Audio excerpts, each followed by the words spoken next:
I'd just like to say that welcome to Silver Linings in Museum Education number 3, now normal to new normal. I'm finding that normal is in my new unprecedented word that I'm not liking very much.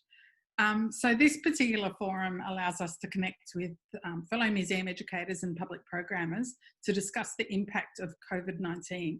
And the Envy Committee hope to discover and suggest more positive ways for us all to move forward. We don't have all the answers, and you might be able to share some with us. Thank you to everyone who gave us feedback about the last session we ran. We're now also at the point of wondering what people might like to hear about next. So if you have any ideas, please either put them into the chat window or send them on to anyone on the committee or through social media, whatever suits you to connect with us. So I'll go on to the Acknowledgement of Country now, and I'd like to begin by acknowledging the traditional custodians of the lands on which we meet today. And for me, this is the Wurundjeri Woiwurrung people of the Kulin Nations. I pay my respects to their spirits, ancestors, elders and community members past and present. I also extend that respect to all Aboriginal and Torres Strait Islander people who may be joining us today in this conversation. And I invite you to acknowledge the traditional owners of the land that you're on by posting their name in the chat window. Thank you. So thirdly, I'd like to just acknowledge that Envy is a volunteer organisation as part of Australian Museums and Galleries Association, or AMAGA.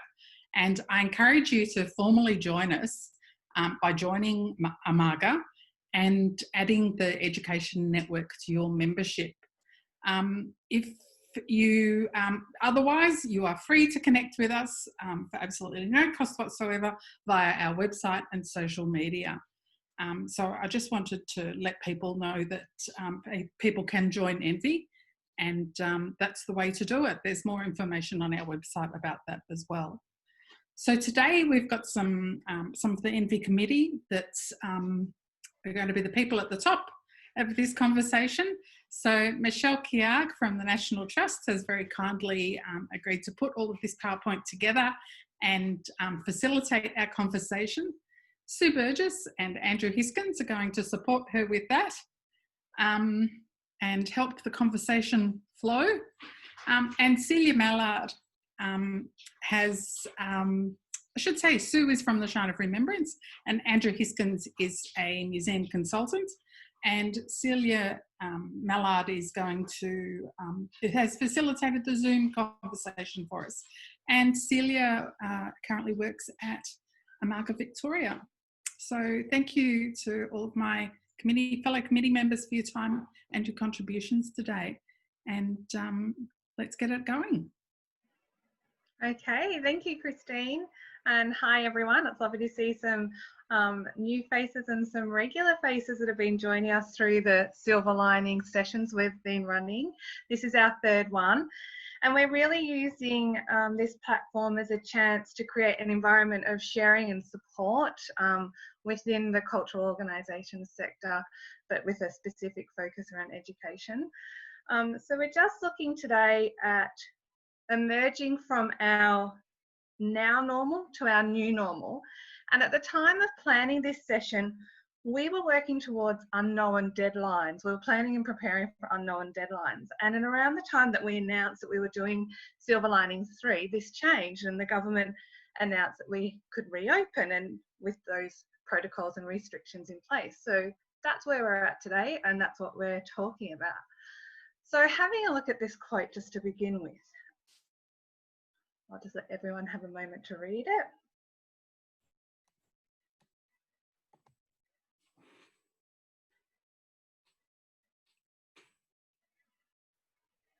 It's interesting to think that we're in the middle of a pandemic and something that's quite historically significant, when a lot of us are just in the comfort of our own homes and working from behind the screen, collaboratively with our colleagues instead of in the office.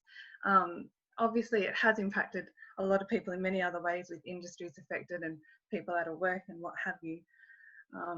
So we're just looking at today what the new normal is for our organisations. And as I said, when we were planning this, we were looking at, well, the announcement came through, and so we've got a lead time from announcement to reopening that's quite short. So we wanted to ask you, how are your organisations responding to this? I've got these little images that might help you define where you're at and where your organisation is at. So over here, we've got our ducks.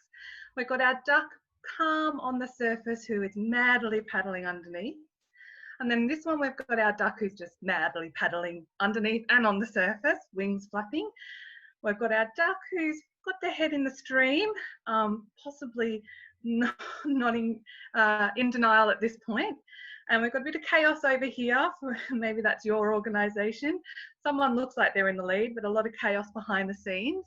And here we've got the ducks in the row. So if you just want to drop in the chat where you think your organisation or even yourself fits into our situation. From a personal perspective, I find that every time I think I've got my ducks in a row, one of the ducks jumps out and yeah, changes things up again for you. So I'm sure many people can relate to that working in this sector. So we're just starting to emerge from our isolation, but we've seen globally other countries have already experienced this. And these are some examples of what we've seen museums and art galleries do around the world. We've got Florence over here who have introduced social distancing sensors that vibrate when visitors get too close to one another, as an example of how to manage the social isolation. And we've got obviously some signage over here from China, and I'd like to think that everybody is setting up some protocols in place for social distancing stickers on the ground to make sure that no one gets too close to the measures that we have to go through. We're also seeing some creative responses. This is an elementary school in China who we can see here have been very creative in their capacity to create social distancing for their students. And we say that necessity is the mother of all inventions, and we're seeing inventions come during this time that we've never seen before in our supermarkets with our screens up, and even at the hairdressers. I noticed when I went recently, the basin had screens up. So we've got all these new inventions emerging to deal with this situation as well. But on a mental level and on a coping level, it's really important to see how everyone is dealing with it. And maybe this is a time if anyone wants to share. Here is an example of the conscious coping model, and this was introduced to me by Sue Burgess. Sue, did you want to talk to this model? Sure. Thank you, Michelle. I was attending a lot of webinars over the last couple of months through the Australia Council for the Arts, and I think we recommended those webinars in our first session, Silver Linings 1. And I don't know if anyone else has attended any of them, but I have done a lot of them, and they've been really, really fantastic. And this one really spoke to me. This is one of the earlier ones I did, coaching and mentoring in difficult times. And it was really this particular slide that was put up, and you can see the website link there on the screen.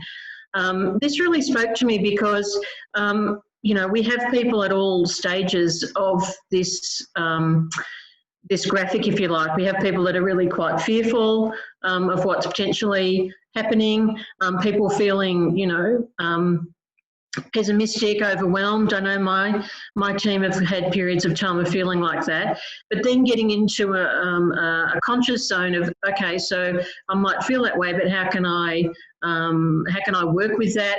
And then you sort of eventually get into some sort of coping zone.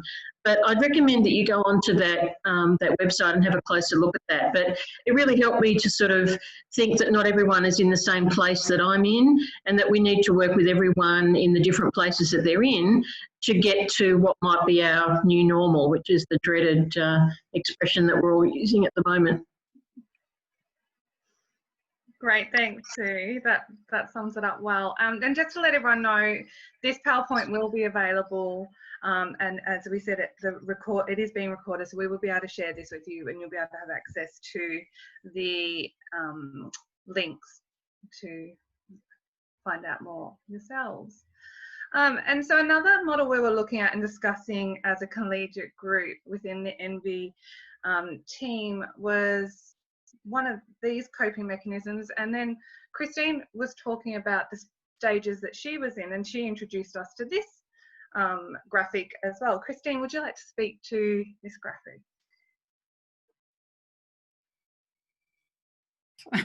Okay, now I'm unmuted. So you can see a QR code at the top there. If you go to the camera function on your telephone and then just hold the camera over that QR code, you'll get a link to the page that this is on, that this webinar's on. So like Sue, I became a bit of a web junkie, or not a web junkie, but a webinar junkie over this period as well. And one of the very best ones that I went to was run by LG Pro, which is an organisation for council workers. And this was about working through change and leading people through change as well. And when the Kubler-Ross model came up for these 4 stages that people need to go through when they're adapting to change, really spoke to me. Because I'm very, very much in denial and resistance. If you wanted to type which quadrant you were in the chat window, that would be good to hear as well. So the idea is that people are going to move through these different 4 phases at a different speed and be at different places within the change. So coming into this situation, we all went through these things. And now that we're coming back out of it and we've got change again, for some people are going to adapt very easily and are really looking forward to returning to the workforce. And other people like me are perhaps a bit struggling. So lots of anxiety, lots of excuses, lots of reasons to be really fearful. And so I find this really helpful in terms of thinking about, well, what are the steps that I can take to help me feel more positive about returning to working in the office again. I had my first day yesterday and it went well, although it wasn't massively productive.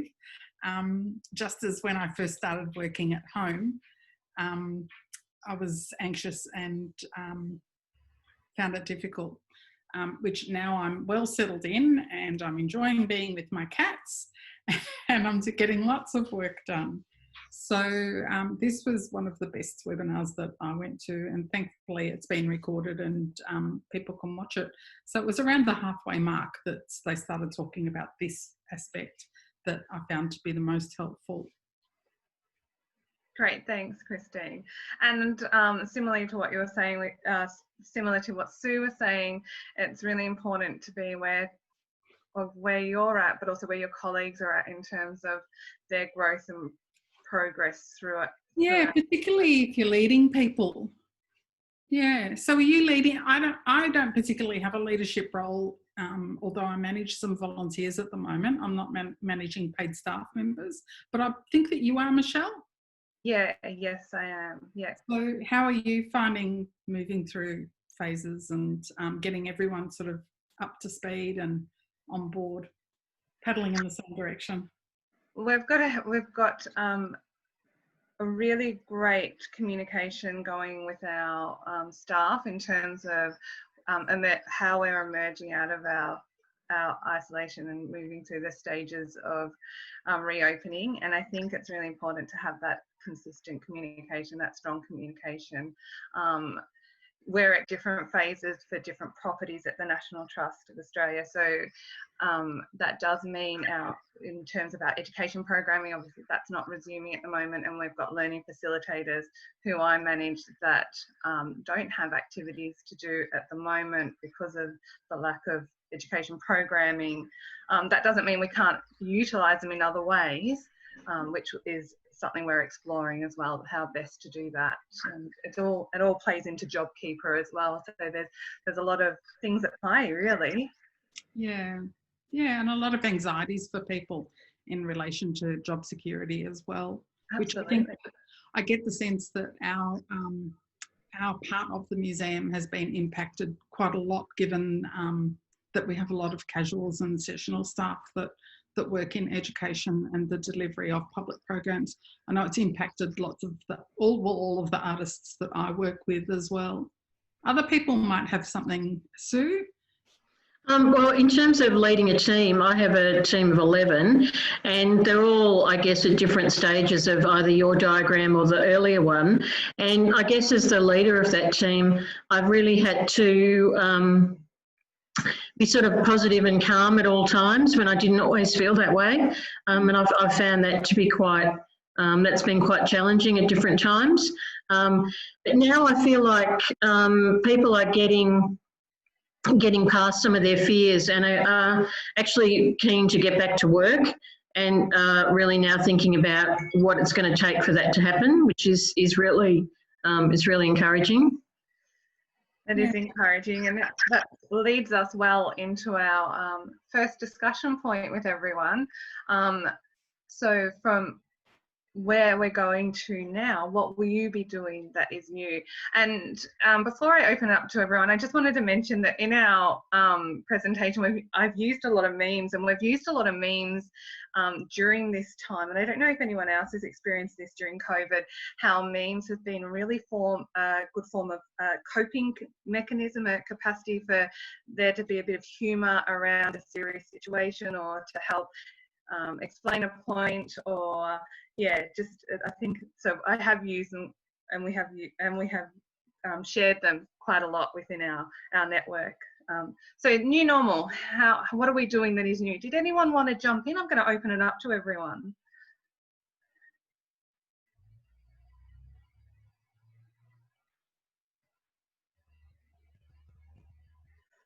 All right, a little bit camera shy. So we've got Kate with her hand up. Excellent. I can't see because I'm sharing my screen. So Celia, do you want to navigate that one for me? Yeah, sure. I've just unmuted you, Kate, so you can go ahead. Thank you. Oh, I unmuted me too. Thank you. Well, we're in Hobart. We've got a slightly different situation, medically speaking, and perhaps in other places of the country. And as you know, we've shut the borders, and people have to quarantine when they come in. So, and we've got very few active cases now. So I think the fear levels possibly are dropping. As for us, I work with the learning team. We are not going to provide any face-to-face programs for term 3, which starts in mid-July. We are going to offer virtual tours, 3 different subjects, so one on a Tuesday, one on a Wednesday, one on a Thursday. We've got to limit the offer because we're actually working on a children's exhibition which we're opening in April. So in a funny kind of way, even though all this change has happened and keeps happening, we've had that constant of trying to continue to project manage the gallery, which is for next April. So we had already decided to reduce our face-to-face programming at the beginning of the year anyway, to give us more time to work on it. So it's we're in a sort of slightly different bubble. We're quite excited about offering the live virtual tours because we've been offering them for a long time and we don't get much pickup. So we're hoping, but maybe because you can't do face-to-face tours, as well as the fact that a lot of schools now are obviously getting quite used to working online, that we might have some more interest in those tours. It really will be interesting to see what that appetite for virtual offerings are in the future coming out of this all. How are you administering the virtual tours and how are they being delivered? We're just about to really talk about that. So we've been frantically making sure we've got enough equipment to run. I mean, we're not a huge museum, obviously, but to run 2 at a time. So we have the virtual tours that we have been running. We use a laptop, an additional camera so that you can physically pick it up and show things. And we've got sort of those old slide projector trolleys. So they're quite high up. So it's a 1-person operation, and we walk around the galleries With the virtual tours that we're offering for next term, we've decided we've just written a very brief blurb, which you can't see because we haven't put it up on our website yet, just organising that today, but we're just going to say that we'll adapt a 30-minute programme to the age group that's booking in. So we're not offering different things for primary, for high school and for college. So we're just, and as I said, we've limited it to Tasmanian Aboriginal or First Nations Gallery. We've got a new exhibition which no one's seen because it opened just before we closed, called This Too Shall Pass, which is about portraiture, and the third one's in an Antarctic gallery. So those are the three things that we're offering. We've also been doing on a more public program side, because we sort of cross over. Every Wednesday at midday, we do a live Facebook tour somewhere around the museum. So we'll continue to do those as well. Oh, and we've also been offering our early learners, which isn't sort of formal education, but our early learners I Spy program. We are offering that we're doing 3 sessions this term, and next term we're thinking about doing it as a subscription as opposed to just available to all, so we can actually get a bit more familiar with the participants. Fantastic. Is that what you asked me? That's excellent. Well done. No, that's great. And it's great to be brave and bold as we're navigating new areas, but also it's an opportunity to do what we've always done, but just a little bit better. And I don't know about yourselves, but has been a bit of a mad scramble, especially at the beginning of COVID. But it's nice now to have a bit more time to do things a little bit more considered and thoughtfully. Did anyone else want to contribute what they are doing? And I might just read out one from the chat, Michelle. So May was saying how at Museums Victoria they've been experimenting with members-only virtual tours, paid virtual learning with both experts, multiple connections, and adapted formally on-site programs. Oh, I've lost it now. That's somebody else. So are they bespoke programs for individual school needs, or?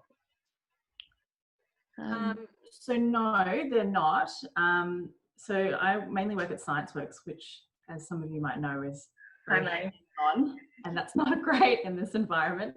We want to be hands-off and virtual now, but so it's a mix of things. So we still have an on-site program, and we've just established that this on-site program is going to be offered 5 days a week, and we're not really pushing it, but we're just offering it for one school per day, and they're going to have kind of like a set menu, and that's just what they get.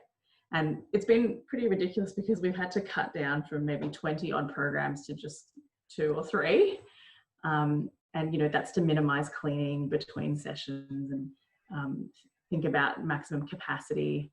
And we've also been asking about whether the social distancing that's happening at schools still needs to apply when they come to the museum, etc. And it'd be good to chat to you all about that as well.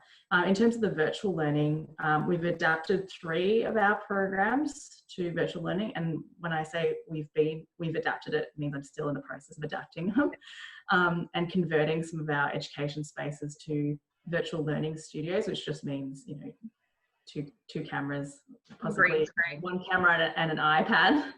And then so maybe it'll be 2 people presenting that. So one person at the front presenting, and then someone switching between the 2 cameras, like a general camera and a close-up camera for particular science demonstrations, as well as some slides. So, we're still working it out, but I think it could be a good offer to have a mix of the virtual learning that'll happen 3 days a week, and the on-site learning that will happen 5 days a week. But in addition to that, ScienceWorks, we also have the public programs offer, which is, a few shows a week. So the general public will be intermingling with the school groups. And I'm not sure if you're having that happen at your institutions. Be interesting to hear what you say. So when are you making these on-site school programs available, or are they already available now to book? No, they're only available in week 3. So we'll have the first week of virtual learning in week 3 of term 3 available. They can only start booking from June 22nd though, which is when the museums is starting to reopen to members first, and then to general public and to school bookings. And then from the week following, week 4, that's when we'll have the on-site programs open. But we're really not sure about whether schools will book, and I think they probably won't book. If I was a teacher in term 3, I probably wouldn't book an excursion. Maybe an incursion, maybe a virtual excursion, that might work. And you know, if Lavinia's here, maybe Lavinia could tell us what the DET line is on incursions. That'd be fantastic, Lavinia. Happy to do so. So the advice to schools, which was actually released only this week because all schools are now back with all year levels, is that excursions are not to continue or not to happen at the moment. As you could probably imagine, it is quite a movable space, so that may change in the next few weeks, but that advice will be for at least the next 3 weeks till the next tranche of restrictions are reviewed, depending on what happens in the next 3 weeks in terms of at a government level, in line with what's going on for the general public as well as schools. I was a little bit concerned to hear that students would be mingling with the general public. My understanding would be that schools, like the social distancing at schools, would need to continue in a public space, and I think because the other direction that schools have been given is that any non-essential visitors, which include things like volunteers who might be going and reading with students or those kind of programs, and that will include incursions. So the program that I run, the SPP, we have some organisations that where the organisations will go to the school rather than the school going to somewhere like a gallery, and they are asked not to run for the same reason, because they're obviously trying to limit the number of adults from the community mingling in that school community. So they're sort of trying to keep the school community as a school community, given that the advice is that that students and younger people are at less risk. So they try not to expose those young people with adults, and also trying not to expose the adults, too many adults, to the young people. So that's where the education department is at. Of course, that may change at some point. I mean, it will change at some point. But yeah, the advice is that excursions won't happen for the moment. I reckon they might be one of the last things to go back, just because of that that divide between the school community and the public space. Lavinia, can I ask you a question? Please do. Principals can make sort of additional decisions on top of that base advice. What I'm thinking is could they say that we won't do any excursions for the entirety of term 3, for example? That is possible, but the advice to schools is very clear that excursions, camps, and non-essential visitors, like that, it's a very clear directive to schools. So you may find some schools choosing to ignore that advice from the department. I would be a bit surprised if they did. I think what might well happen is that once the restrictions are lifted, you then get schools making their individual choices, depending on what's going on for them. But at the moment, the advice that was released on Tuesday, the school operations guide, is very clear that excursions are banned. Like they can't continue at the moment. Thank you. Lavinia, the department website says with camps and excursion that it's in line with the travel restrictions. That's the only real access I can find in terms of up-to-date information. Where else could we find that information that the schools are getting? I'm not sure whether it's been, or whether there are plans. I'm not sure whether it's been posted onto the public-facing website. That's an area completely beyond me. But so yeah, but the advice to schools and the school operations guide, which is for schools, that's where this advice is being published. So it's a direct communication. So this is government schools, I will just point out. I know that there may be some independent and Catholic education schools. They may have different rules, but I know that that advice would have been also given to the peak bodies to pass on to their members, and should they choose to, just because the government has slightly less jurisdiction over private independent schools. Thank you. It's great to have you on board to give us that up-to-date information. No, it's a pleasure. It's really interesting to hear what everybody's doing, and how everyone is tackling this very complex and unusual situation we find ourselves in. Yeah, that's right. So that brings us to our next slide, which is looking at the guidelines and resources that are available to support our organisations in reopening. We've got a few samples here. So we've got the Umaga Victoria Reopening Museums and Galleries During COVID-19 guidelines, put together by Celia. And Celia, Marla, do you want to talk to those a little bit for us?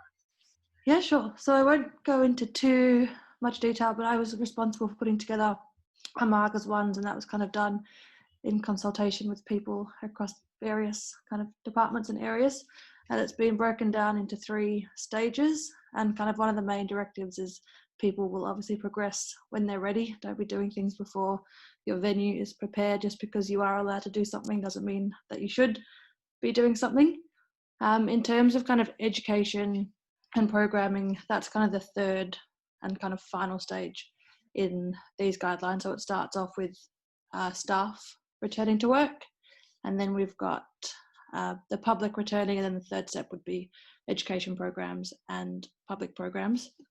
And the guidelines kind of include some suggestions about how we might respond and adapt. Obviously, the number 1 priority would be aligning with any government kind of guidelines of Department of Education and the Health Department. But there's kind of going to be a need to reimagine a lot of the offerings. So there's some suggestions in there in terms of like incursion programs, or as May mentioned, they're doing at Museums Victoria, they might introduce kind of 1 day a week or 2 days a week where schools come in, and then that's closed to the public, and then you have separate days where the publics come in. But yeah, it's meant to be kind of quite flexible, and obviously everyone will have to adapt the plan based on their capacity. And obviously some organisations might take a bit longer if they're more volunteer focused, and that's fine. But what I'll do, I might just post the guidelines in the chat, and then so if anyone hasn't seen them, I'd recommend having a look. We do have a poll that I probably should have done earlier, but one of the things we want to ask everybody is kind of where your organisation might be at. So I'll just launch that poll, and if you guys could just pop in kind of where your organisation is at and when you might be opening, if you're opening already, or if you're not sure when that might be. And that's reopening for public programming, not just education programming. Just general reopening, open to the public. Yeah. Yeah.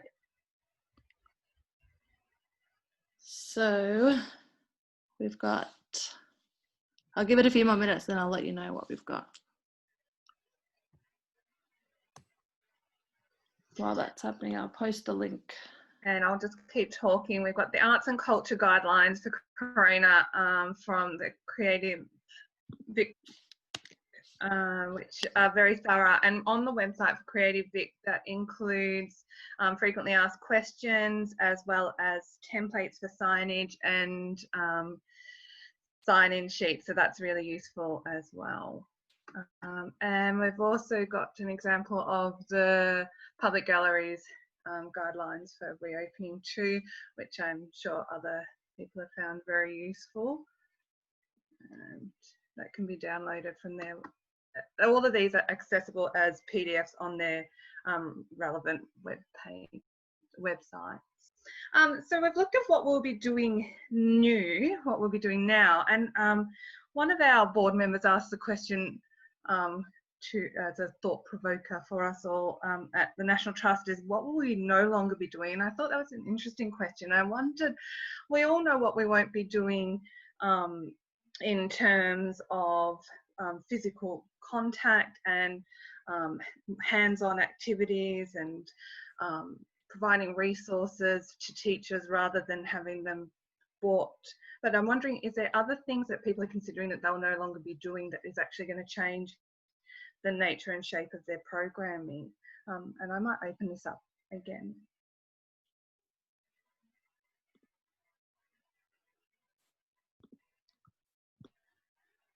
Is there anything on the chat there? I was just going to jump in and say, I mean, I'd like to think it's no longer forever, but, you know, in this immediate future, at the Jewish Museum, we rely quite heavily on our volunteer guides, a lot of whom are older and in the more vulnerable category, and that the personal stories they tell, you know, groups coming in is so significant. So I think, you know, we won't be doing that in the immediate future. Hopefully we'll return to a time when we can do that, but that's pretty significant, I think, probably for a lot of museums and galleries. Yeah, especially with the narrative that they have to tell. Would it be something that you would consider doing recordings of, or is that something you've already got, but it's that face-to-face value and emotiveness that comes through that is better to do it as a live offering? Yeah, there are elements that we're looking to record, but I think it's like also a resourcing thing. You know, we're not well set up.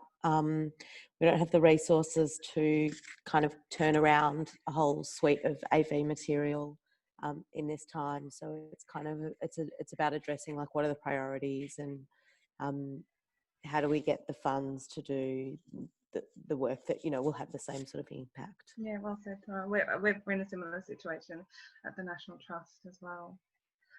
And we have our workforce is a very large volunteer workforce that are very attached to each property. So we definitely feel the big gap in not having them at the moment too.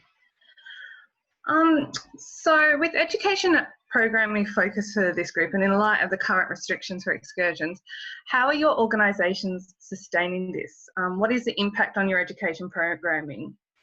And what about the public programming for you as well? But yeah, just in terms of the education aspect of this, how are your departments being sustained? Is there a focus on revenue? What's the conversations around all of that? Does anyone want to jump in here?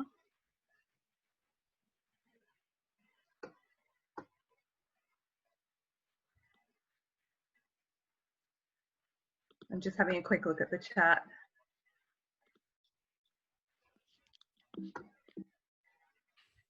There was a question earlier which kind of might tie in. I think it was from Steph asking about the take up on paid virtual offerings, if anyone's had any experience with kind of getting interest in their paid offerings. Yeah, I would love to hear more about that if anyone has any experience on that. I can jump in again. And just, so in terms of education, we're just starting to trial some face-to-face sessions with schools, particularly those that already had bookings pending for during the year, and we've you know gone back to them and said we could offer something live. We are charging for them. We've tried to sort of pitch it that I mean, education and public programs are like such a key source of income for the museum. So we've pitched it, you know, that what the sort of set price is, but sorry, mind the background noise. Kids have come home from school, but that you know, we I guess can ask for a donation if at a level that feels appropriate for the particular school and the number of kids coming. It's a slow uptake, but I think it's worth persevering with, particularly as we're hearing like from Lavinia that, you know, if excursions are essentially off the card for the rest of the year. There's still 6 months left, so. Yeah. Did anyone else have something they want to contribute that their organisation is doing? We've just running our free programs and our low-cost programs for free in an online format. But there's places like Laneway Learnings, and the artists that have been really flexible, and musicians that have sort of popped up with streaming concerts and you know, being able to charge for tickets and things like that. I think there's a lot for us to learn, a lot for our sector to learn from that. But I think that everyone's has such a scramble to contact schools and to do something that we're being very fast to offer it for free. We don't know how it's turning out. We aren't sure about the quality. We're not confident about speaking to camera. So there's a lot of unknowns on our part that have meant that our entire approach has kind of been, and I'm sure it's overwhelmed, like just so large. And I'm sure that, you know, if people are tapped into finding out about excursions and what the offers are, they're probably being overwhelmed because we're all trying to do something, but we don't kind of know where those touchstones are. Like, how do the schools, and that's always been true for our programming, how do you get to the teacher that's passionate and that has the interest and that will book the excursion? And now it's just been made all the more difficult. And so it's really revealing kind of the cracks in the relationships that we build with schools and teachers over this period, because there's such a hard audience to market to generally. And I know at my organisation, marketing has just done a complete backflip. Everything that we did have planned is now no longer planned, and it's all sort of happening really ad hoc according to how everything's kind of being devised and reinvented, which has been, I don't know, somewhere between, well, all the ducks. We saw all the ducks. Good old duck. So I've got Ian Watts with his hand up. Ian, was there something you wanted to? Oh, I'll just unmute you. Hi, Ian. Okay. In terms of public program, we've reinstated our off-site walks program, and we've increased those, the volume of those, and we're going to start some lectures, but virtual lectures. So just putting our toe in the water in that area. There's a sort of, and then hopefully on-site will follow. And will they be a free offering, Ian? It will be a free offering. We've also got Penelope there with her hand up. Penelope. Sorry, Celia? I'm just passing to Penelope, who's also got her hand up. Sorry. I could speak from both, look, anecdotally from teachers that I've got a teacher on my board and a few friends who are artists and teachers, and I'm understanding that teachers are just overwhelmed, having just gone into, like all of us, delivering online and teaching online. The woman on my board who is a teacher just said she's teaching all day, and then because she's working in secondary, her inbox for her emails is overwhelmed. So, and a teacher I was in email with yesterday said likewise, exhausted. So it doesn't surprise me that the education sector are taking their time, because it's a huge swing back and adjustment that's happening right now. And then just back to that conversation, Christine, you mentioned about laneways learning and artists. I mentioned in the chat, the arts sector are all over. How do we do this? How do we reinvent? How a lot of the artists are doing that, myself included. Like, how are we reinventing? How are we creating for what we don't know, the future that we don't know? Yeah. So if I would suggest if you can dip into some of those Australia Council webinars, that I believe they've got them on their website. There's some really interesting material out there about platforms, how-tos, monetization, that kind of thing. So that's my 2 bobs worth. Penelope, do you see many differences between the performing arts and the visual arts in the ways that they're able to connect to home audiences? Yeah. Totally. Like I'm sure like everyone, I don't know, my feeds are coming particularly through Instagram, and also mainly through Instagram. The galleries seem to be having, like, I just got an email about a biennale that's alive and online, and so they're rolling out programs. I don't know how they're monetizing that. I think that they've had money to commission artists, whereas live art varies from non-interactive stuff, which I'm sure you've all seen, like go and watch Bangara or go and watch, you know, this or that or the other, to the kind of a friend of mine ran this program, which was a game played on Zoom that ran across 3 Saturday nights in a row, and you could just sign up and play, and it was completely silly and fun and interactive and thoroughly engaging. So those extremes too. We have studios here, like my husband's upstairs here with a studio in the house, and he's been delivering stuff from up there, interactive, and then the sort of real time kind of stuff. So there's a lot of variation. Thank you. Yeah, Stephanie, you raised a good point that there is quite a saturated market too with free offerings now that we've all had time to enhance our virtual resources. I think we've got Peter Hoban itching to say something. Peter? Go, Pete. Hi, Pete. Hi. Oh, hang on. Can you hear me? Yes. Oh, good. In terms of like the impact of learning, you know, I wonder whether anyone has any mail on how good the virtual is. You know, I've often thought that the most impactful stuff that we've ever done at Sovereign Hill has always been face-to-face. But having said that, there are some learnings I think that some teachers are going to walk away with from the whole virtual learning practice that they've been doing for the last few months. It really did suit some kids. And I don't know how we can tap into that. You know, what are those learnings? What are those things that we can do to make our programs better, if that makes sense, and more impactful? I'm concerned that a lot of the virtual learning stuff that is being done is just to maintain relevance. Yeah. I don't know what people think about that.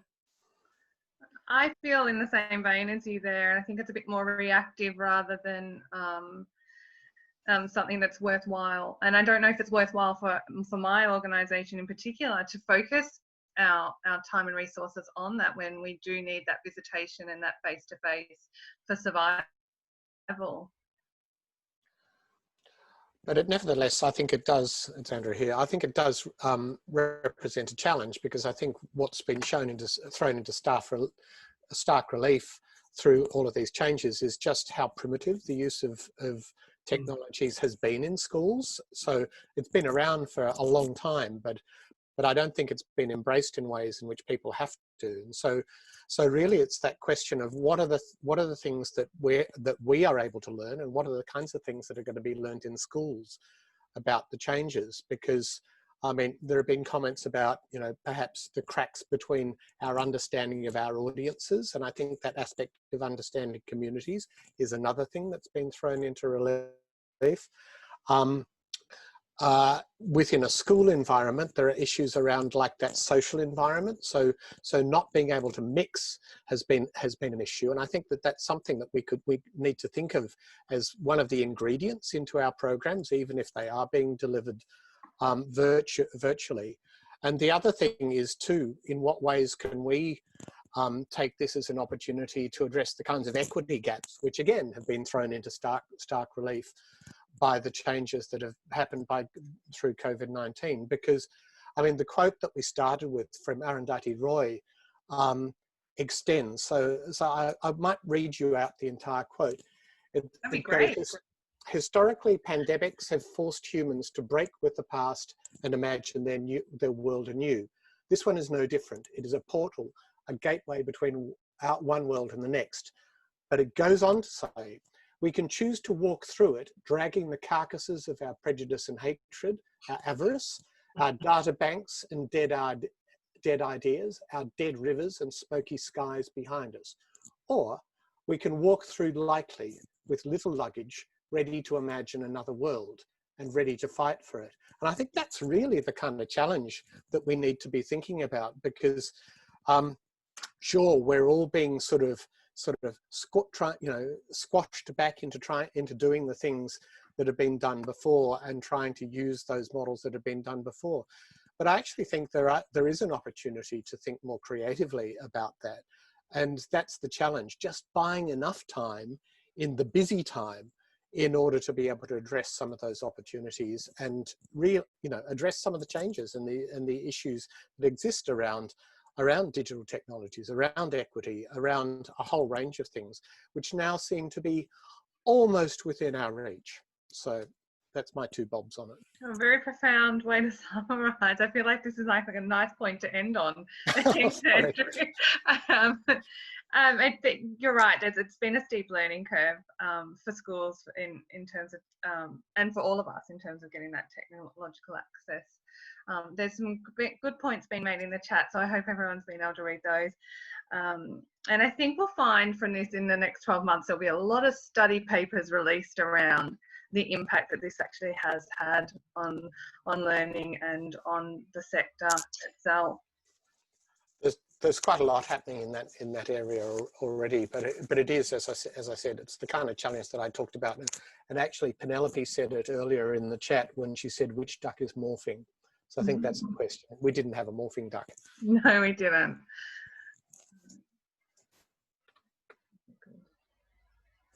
All right, well, there's just another point to going similarly in the same vein as what you were saying, Andrew. We're not going back to normal. Normal never was, and I don't know if everyone has had a chance to come across this in their social media, but this was a very popular one on my threads. And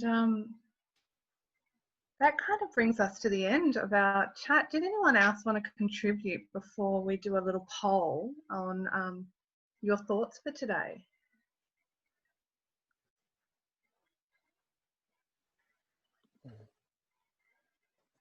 No?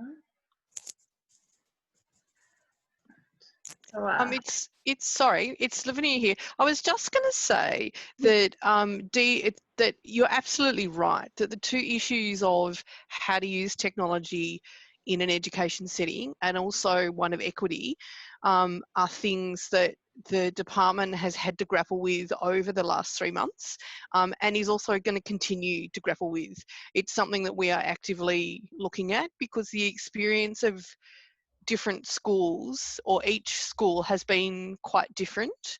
Some schools have adapted really well, some students have adapted really well, and others haven't. So I guess just to reassure everybody that this wasn't something temporary, even though it was sort of forced upon us by an external force, an unexpected force at that. I think that like these memes, we can't go back, and because we've had this experience, the department is looking at how we can change the practice of teaching and interacting from a digital point of view. So it's a conversation that will continue, and it's work that the department is very committed to doing. And Lavinia, that might be an interesting opportunity to maybe think about working with, a larger organisation, a smaller organisation, a medium-sized organisation, and perhaps using that as a way of even running some experiments to see how that could work. And so that would be a really genuine opportunity for SPP to try and reshape stuff. Yeah, absolutely. It's one of the reasons I wanted to come along, because it's really interesting. Good. I find it fascinating to hear like real world examples, like what are galleries experiencing, what are organisations experiencing, and there is that intersection between education and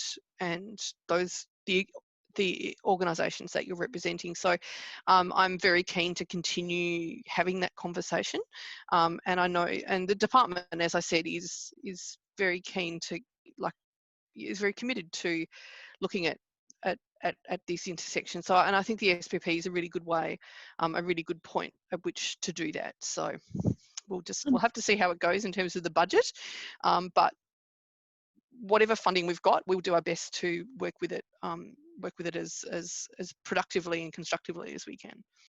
Oh, it's been terrific having you here, Lavinia, and it would be great to have you a part of these conversations in the future if you are. Sure. I'm sorry if I've sort of hijacked the conversation a little bit.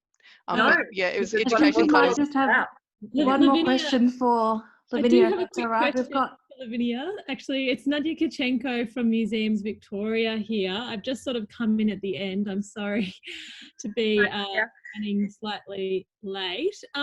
Just in regard to, I think you probably may have already covered this, but there's a lot of scenario planning going on across all our organisations. I know at Museums Victoria we're planning for a range of different scenarios, from like virtual learning to also to welcoming students on site in term 3. I know that there's no students permitted to do incursions or excursions for all the remainder of this term. But in regards to our preparations for term 3, I imagine there's still not clarity on the incursion or excursion policy beyond the school holidays that's coming up, or do you think that there is? Do you think that there will be excursions happening? We did talk about this a little bit earlier, and the advice that was released to schools this week is that no excursions, incursions, school camps are to happen at the moment. Beyond the next 3 weeks or so, until the next review at a government level for all of us, like the community, that's as far as it goes. At the moment, it's just no excursions. When and how that changes, I think, is just very dependent on what's happening with the spread or the containment of COVID-19, and how the health department and how the government, and as a consequence how the department then chooses to reflect that in the advice it gives to schools. Where I'm not even confident that it will happen in term 3. It may be towards the end of term 3. That's just sort of more of a personal feeling than anything, because the only advice we've been given is they're not happening.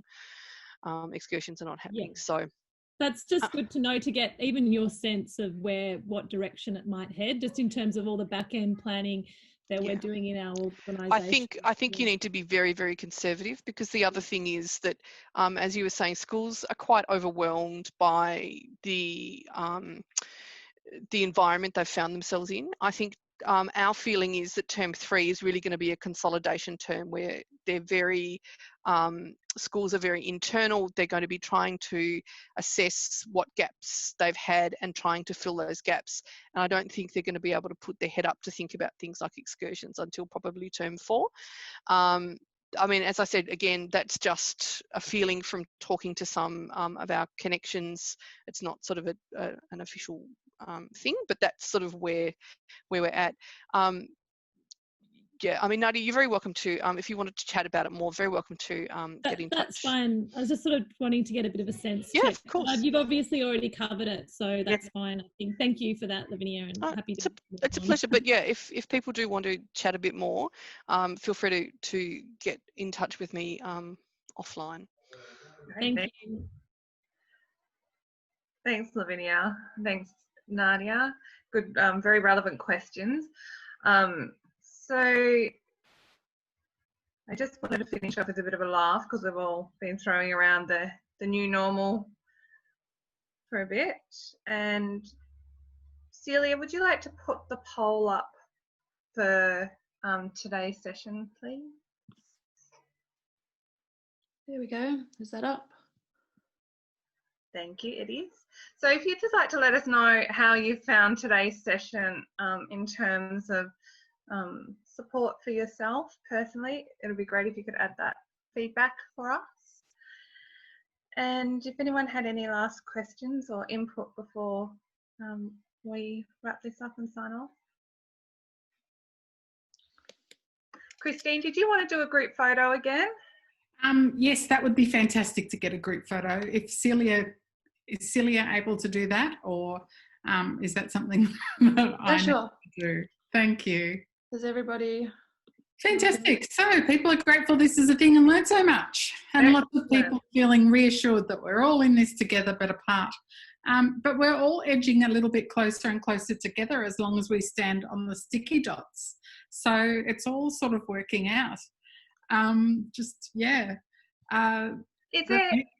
any themes that you would like us to explore for future conversations, just as a group? If you do, just please let us know in the chat or drop us a line. That'd be great, wouldn't it, Christine? Yeah, it would be really good if people had some ideas for other conversations. So, we'll probably extend this on from the COVID period, and it might be something that we run maybe monthly of an evening. This time of day has been tended to be good, seeing as most people have been working from home, but that's about to start changing, and it can be harder to have Zoom conversations in the office with lots of people around.